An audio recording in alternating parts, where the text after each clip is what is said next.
나는 할머니를 잃은 그날 모든 게 끝났다고 생각했다. 할머니는 나에게 유일한 유산으로 서울의 작은 콘도를 남겨주셨다. 미나야, 이건 내 거야. 내 인생을 지켜줄 거야. 할머니의 마지막 말씀은 내 가슴에 새겨졌다. 그런데 언니가 그걸 몰래 팔아치웠다. 내 등 뒤에서. 하지만 그녀는 치명적인 실수를 저질렀다. 그 실수가 나를 깨우쳤고 이제 나는 더 이상 참지 않는다. 어린 시절부터 언니는 가족의 중심이었다. 부모님은 언니를 자랑스러워하셨고 나는 늘 그림자처럼 따라다녔다. 언니는 똑똑하고 야심차게 보였지만 속으로는 나를 이용하는 법을 잘 알았다. 고등학교 때 언니의 대학 입시 준비 때문에 내가 아르바이트를 해서 돈을 모았다. 미나야, 언니가 성공하면 너도 좋을 거야. 언니의 말에 나는 고개를 끄덕였다. 하지만 언니가 대학에 들어간 후 나에게 돌아온 건 너는 왜 그렇게 평범하니? 라는 비아냥뿐이었다. 할머니는 유일하게 나를 이해해 주신 분이었다. 부모님이 돌아가신 후 할머니가 우리를 키워주셨다. 언니는 할머니를 귀찮아했지만 나는 할머니와 함께하는 시간이 소중했다. 할머니의 콘도는 오래된 건물이었지만 내게는 안식처였다. 할머니가 돌아가신 후 유언장에는 분명히 김미나에게 콘도를 상속한다고 적혀 있었다. 언니는 그걸 보고 웃었다. 할머니가 왜 너한테? 내가 더 잘 관리할 텐데. 하지만 법적으로 내 것이었다. 그런데 어느 날 콘도에 가보니 문이 잠겨 있었다. 관리인 아저씨가 말했다. 새 주인이 왔어요. 매매됐대요. 내 심장이 멎는 줄 알았다. 언니에게 전화했다. 언니, 이게 무슨 일이야? 언니의 목소리는 차갑게 흘러나왔다. 미나야, 그 콘도 팔아서 사업 자금으로 썼어. 너는 이해할 거잖아. 가족을 위해, 가족. 그 순간 내 안에 쌓인 모든 게 폭발했다. 언니는 나를 가족으로 생각한 적이 없었다. 그냥 이용할 도구로 봤을 뿐. 나는 변호사를 찾았다. 언니가 한 실수는 서류 위조였다. 할머니의 유언장을 조작하려 했지만 증인 서명이 가짜였다. 그걸 증명하면 언니는 사기죄로 걸릴 수 있었다. 하지만 나는 아직 망설였다. 언니를 고발하면 가족이 산산조각 날 텐데. 밤새워 울었다. 왜 내가 항상 희생해야 하지? 왜 언니는 나를 이렇게 밟아? 그날 밤 나는 언니의 집으로 갔다. 언니는 새로 산 고급 아파트에서 살고 있었다.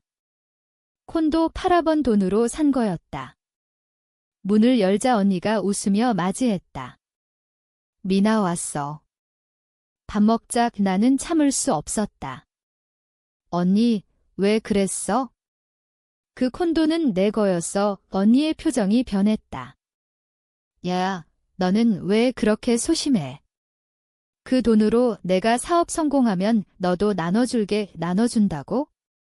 언니는 늘 그렇게 말했다. 하지만 실제로 준 적은 없었다. 어린 시절 기억이 떠올랐다. 언니가 내 장난감을 빼앗고 부모님 앞에서 나를 탓할 때 미나가 먼저 때렸어요.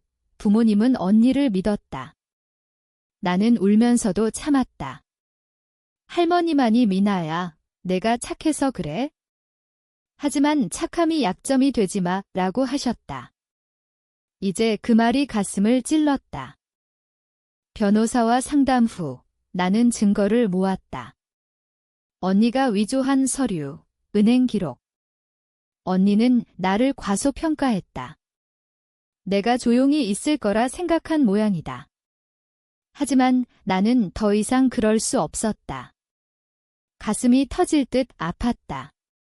언니를 미워하는 동시에 왜 언니가 이렇게 됐을까 슬펐다. 어쩌면 부모님의 편애가 언니를 망쳤을지도 모른다. 언니에게 말했다. 언니, 돌려줘. 아니면 법정에서 보자던니가 비웃었다. 너가, 내가 나를 고발해? 가족인데 가족이라는 단어가 칼처럼 느껴졌다. 나는 돌아섰다. 집으로 오는 길, 눈물이 흘렀다. 이제 시작이었다.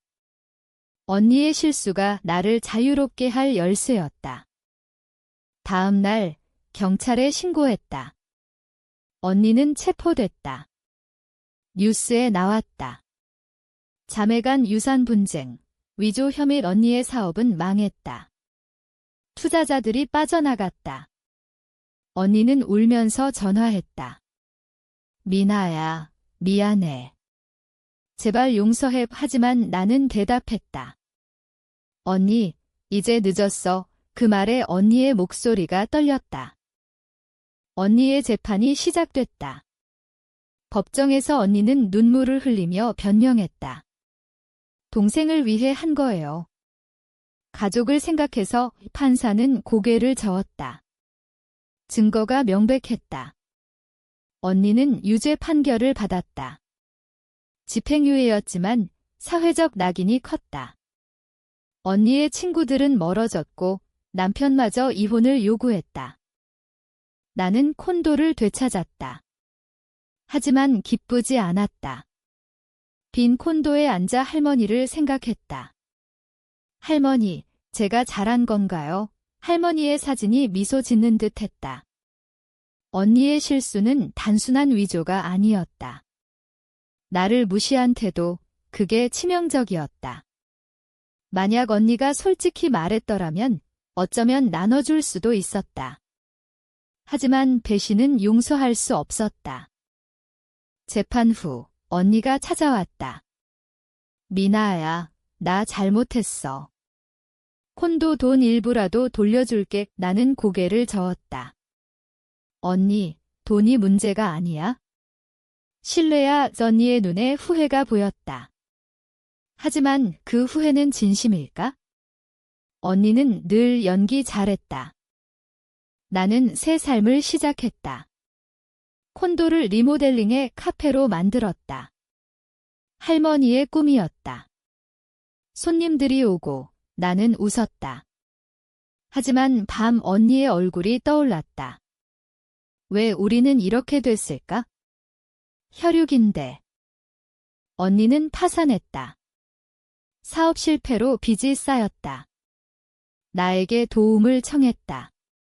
미나야, 빌려줄 수 있어. 나는 거절했다. 언니, 이제 각자 살아. 그 말에 언니가 무너졌다. 울면서 나갔다. 시간이 흘렀다. 나는 카페를 운영하며 안정을 찾았다. 손님들 사이에서 인기였다. 사장님, 이야기 좀 해주세요. 나는 웃으며 대답했다. 하지만 속으로는 상처가 아물지 않았다. 언니의 배신이 내 인생을 바꿨다. 더 강해졌지만 더 외로워졌다. 어느 날 언니가 다시 왔다. 마른 몸으로. 미나야, 나 아파. 암 진단이었다.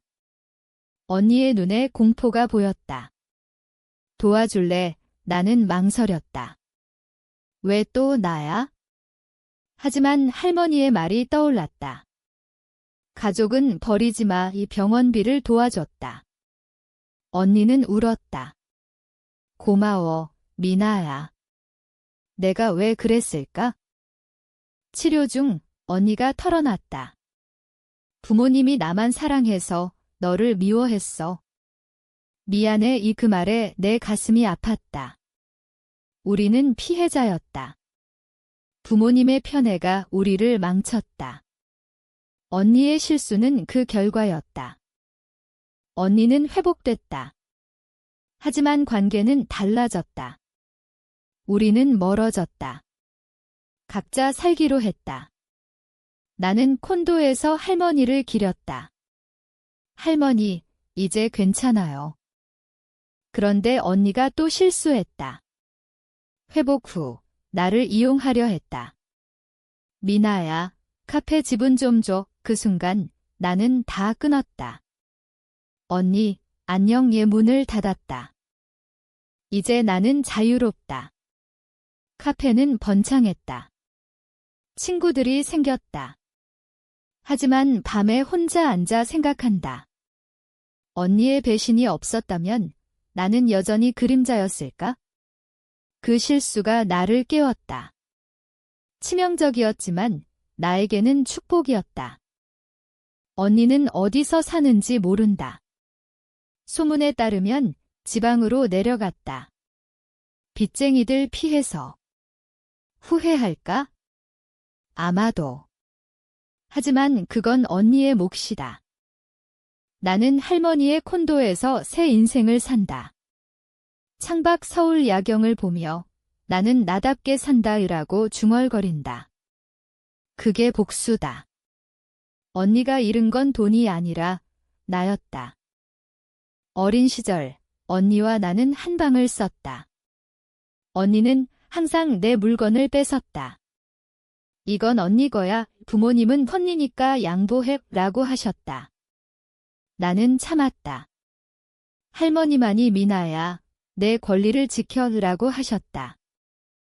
할머니가 돌아가신 후 유산 분쟁이 시작됐다. 언니는 콘도는 공동지라고 주장했다. 하지만 유언장은 명확했다. 언니의 위조가 드러난 건 우연이었다. 은행 직원이 이상함을 느껴 연락했다. 재판에서 언니의 눈물은 가짜였다. 변호사가 말했다. 피고는 습관적 사기꾼, 언니의 과거가 드러났다.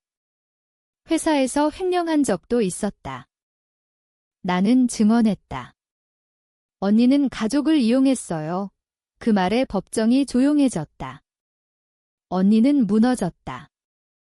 콘도를 되찾은 후 나는 리모델링했다. 할머니의 사진을 걸고 카페를 열었다. 첫 손님은 옛 이웃이었다. 할머니가 자랑스러워 하실 거야. 언니는 감옥을 피했지만 사회에서 추방됐다.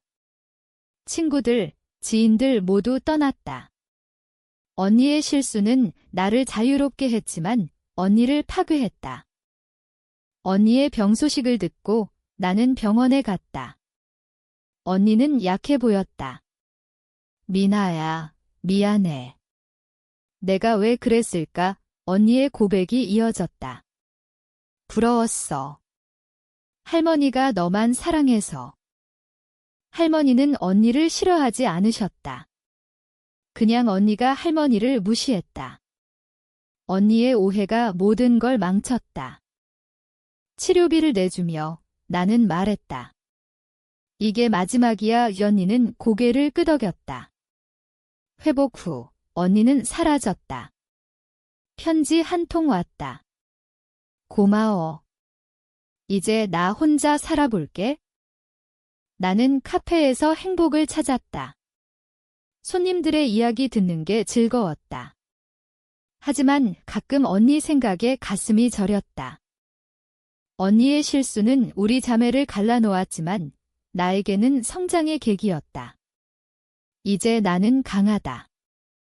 카페가 성공하자 언니가 다시 나타났다. 미나야, 도와줄게. 함께하자. 하지만 나는 알았다. 또 이용하려는 거였니? 안 돼. 언니의 표정이 일그러졌다. 너 변했어. 맞아, 변했다. 언니 덕분에. 배신이 나를 바꿨다. 언니는 떠났다. 그 후 소문이 돌았다. 언니가 사기죄로 다시 잡혔다. 다른 사람을 속였다. 언니의 패턴이었다. 나는 콘도에서 할머니와 대화한다. 할머니, 저 잘하고 있어요. 바람이 답하는 듯하다. 복수는 끝났다. 언니가 잃은 건 모든 것 나는 얻었다. 자유를. 시간이 더 흘렀다. 나는 결혼했다. 남편은 이해심 많다. 내 과거가 내 강함을 만들었어. 아이가 태어났다. 할머니의 이름을 따서 지었다. 언니 소식은 없다. 아마 후회하며 살겠지? 또는 또 속이며. 나는 카페에서 책을 쓴다. 내 이야기. 배신의 대가. 독자들이 말한다. 공감돼요. 그게 위로다. 언니의 실수는 영원한 교훈. 가족이라도 신뢰를 저버리면 끝이다. 이제 나는 평화롭다. 콘도 창가에 앉아 서울을 본다. 할머니의 유산이 나를 지켰다. 언니, 당신의 실수가 없었다면 나는 여전히 약했을까? 아니, 그 실수가 나를 만들었다. 하지만 한 가지 물음이 남는다. 가족이란 게 정말 용서할 가치가 있을까?